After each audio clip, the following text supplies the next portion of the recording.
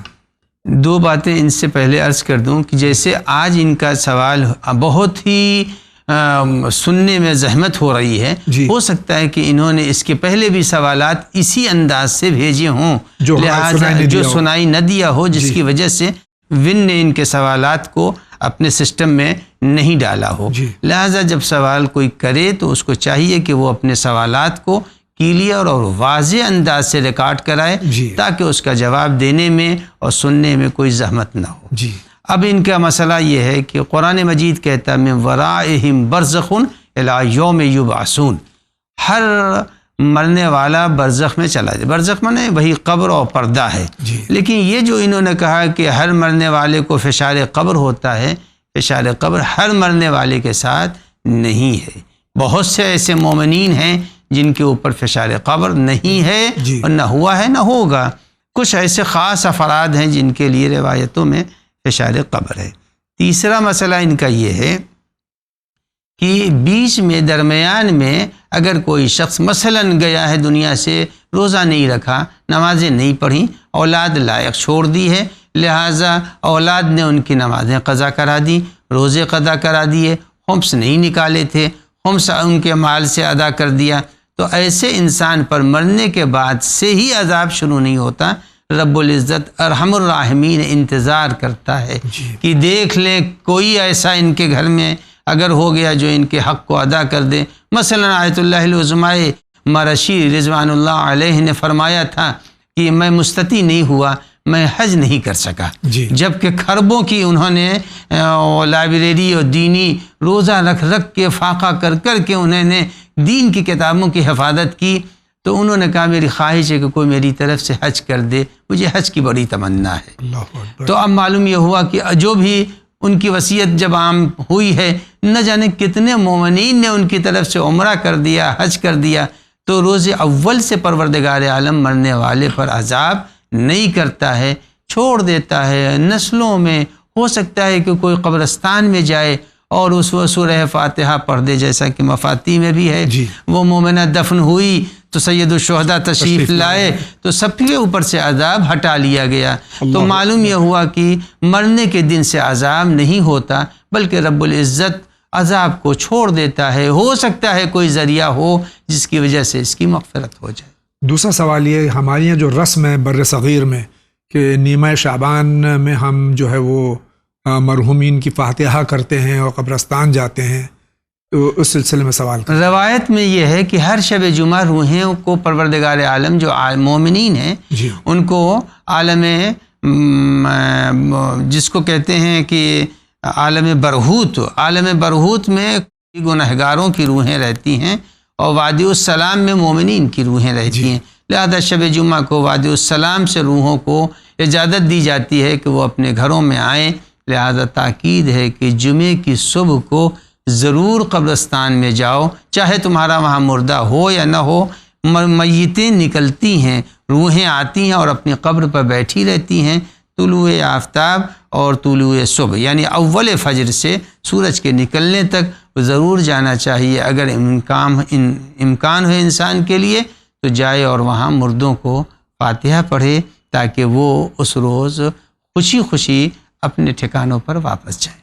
اور رہا مسئلہ شب برات میں، چونکہ امام عصر علیہ السلام کی ولادت باسعادت ہے، لہٰذا ہمارے بعض شہروں میں، ہر جگہ نہیں ہے بلکہ بعض شہروں میں لوگ کہتے ہیں کہ جب ہم امام کی خوشی منا رہے ہیں تو یہ وہ سال ہے جس میں ہمارا فلاں عزیز، فلاں دوست، فلاں بھائی، والدین نہیں رہے، لہٰذا وہ اس مناسبت سے کہ گزشتہ برس وہ امام کی خوشی میں شامل ہے، اس سال وہ نہیں ہے، لہٰذا ایک عرفے کے نام سے مجلس کرتے ہیں، نظر کرتے ہیں، نیاز کرتے ہیں، تو کوئی مسئلہ نہیں ہے، یہ مردوں کو یاد کرنا چاہیے، اس کی تاکید بھی ہے۔ بہت بہت شکریہ۔ اگلا سوال۔ السلام علیکم جاوید بھائی، مولانا صاحب، آپ سب خیریت سے ہوں گے؟ آپ سے گزارش کی جاتی ہے، میں نے ایک سوال بھیجا تھا 9 فروری کو، ابھی تک اس کا جواب نہیں آیا، نہ آپ میسیجز پڑھتے ہیں۔ تو جاوید بھائی آپ یہ بھی تو دیکھیں کہ ویبین چینل